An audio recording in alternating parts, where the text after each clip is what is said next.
Rachel Zegler's wokeness was broken by South Park, and she lost her mind. Disney's latest attempt to forward its purportedly woke agenda was criticized by them. No one is surprised, to be honest. Given that South Park is renowned for highlighting the absurdity of woke culture, Disney essentially had a bullseye painted on them with their most recent stunt, the Snow White remake. But it doesn't seem like Rachel Zegler's character, Snow White from Disney, is laughing. In addition to being upset, she is also incensed over the parody and the unfavorable comments that have been made about her role. As a result, the South Park episode Into the Pandyverse was broadcast. The title alone tells you all you need to know. Typical of South Park, they didn't hold back. The gender and racial flip changed beloved characters like Cartman, Stan, Butters, and Kenny into adult women of color. It was obviously a criticism of what Disney has done recently. Old stories are rewritten, characters are altered, and tradition is dropped in order to appeal to a modern audience. However, it was just the start of the mockery. Every comment made by people on Disney's most recent remakes was ridiculed. Let's talk about Snow White. The hiring of Rachel Zegler, a Latina, generated a lot of controversy since the original Snow White was named for having a skin as white as snow. But what about Rachel now? It has become a major issue. Advocates fear that the connection isn't rational anymore. They're not wrong, to be honest, but it's not only the casting that has many rolling their eyes. Disney made the choice to entirely rewrite the story, eliminating significant elements that helped make it a beloved classic. No more romance. Prince, almost forgotten. Goodbye to the Seven Dwarfs. It seems like Disney is making a conscious effort to obscure the storyline. I believe a little person, one person with dwarfism, and now they're just completely cut. There will be no dwarf actors at all working on this film, and in a live action, which means we're supposed to translate from animation to real life people. How about Rachel? She hasn't exactly made her case with supporters any stronger. She received backlash for being patronizing and obviously conceited about her role in an interview. She has voiced her displeasure with the original story, describing it as flawed and outdated. In one interview, she went so far as to make a personal attack about the on-site cuisine being apple-flavored.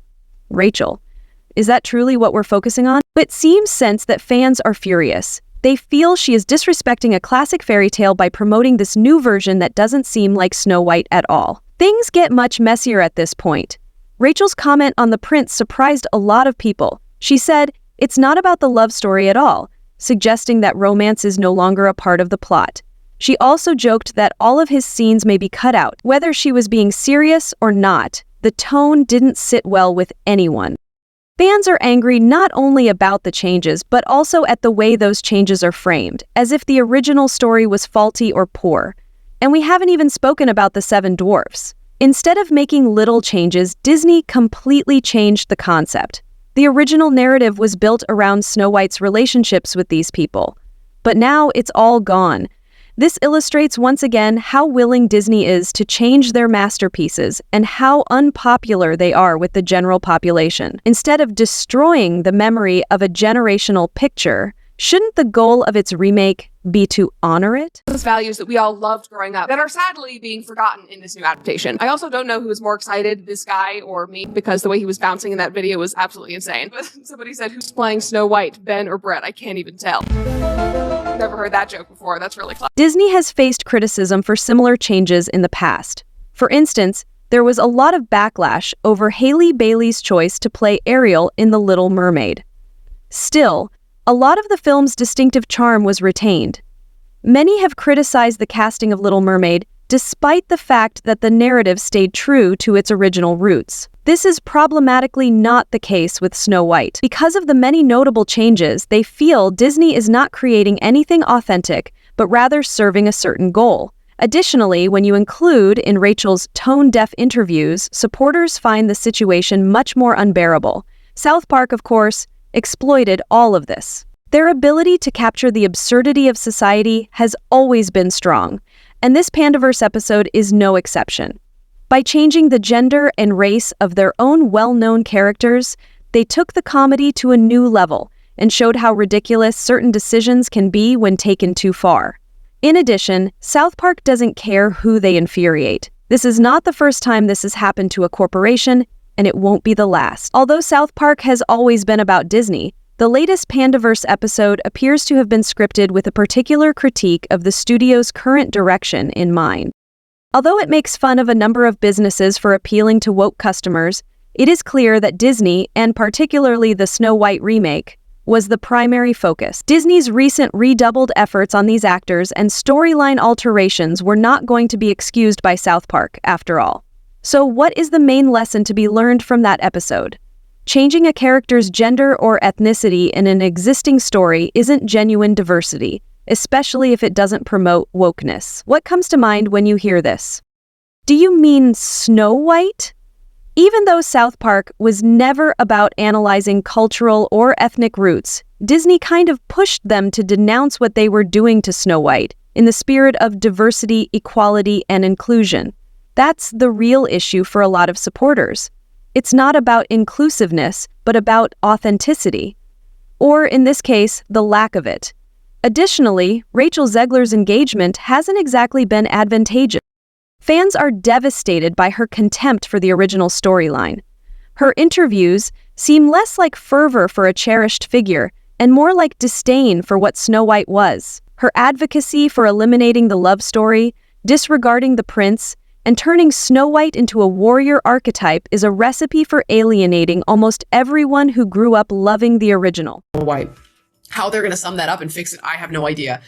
Please, please, please don't make it something where she's like asking him or like it's her. She's the one who actually makes the kiss happen in the end.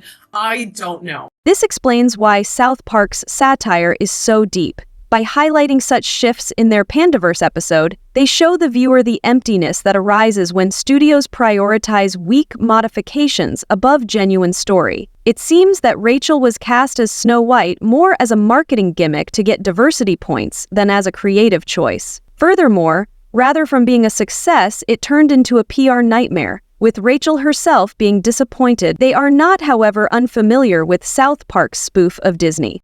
In their 2022 program, The Streaming Wars, they also ridiculed the entertainment giant, not to mention their infamous portrayal of Mickey Mouse in earlier episodes, or their attacks on Star Wars after Disney acquired it. Disney is more than just a frequent target. They are almost a recurring character in the satirical universe of South Park.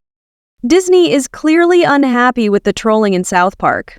The business is apparently trying to bargain with South Park's creators to prevent further episodes like this from airing. It's easy to see why. Since South Park has created their empire on carefully crafted public perception, their economic strategy is immediately influenced by their unvarnished critique. If the ridicule of Mickey Mouse wasn't bad enough, this Pandaverse episode could be their most ruthless attack to yet. And kindness and friendship and inner beauty versus vanity and romance, for Pete's sake, because apparently that's missing in 2023. Weird. No! Also, speaking of the source material, many people were asking online. Promoting woke propaganda doesn't matter to fans. Honoring their favorite stories is the goal. One of the main reasons Snow White's journey became so well known was her love story. Disney is not modernizing the story by eradicating it entirely. Being apart from it is what first made it resonate. Fans want adaptations that honor the spirit of the original while being up to date, not a flawless historical recreation. How do you feel about all of this drama? Remember to subscribe for more woke Disney and Snow White news, and feel free to leave your comments in the box given below. Please remember to subscribe and leave a comment below for further updates on woke Disney and Snow White.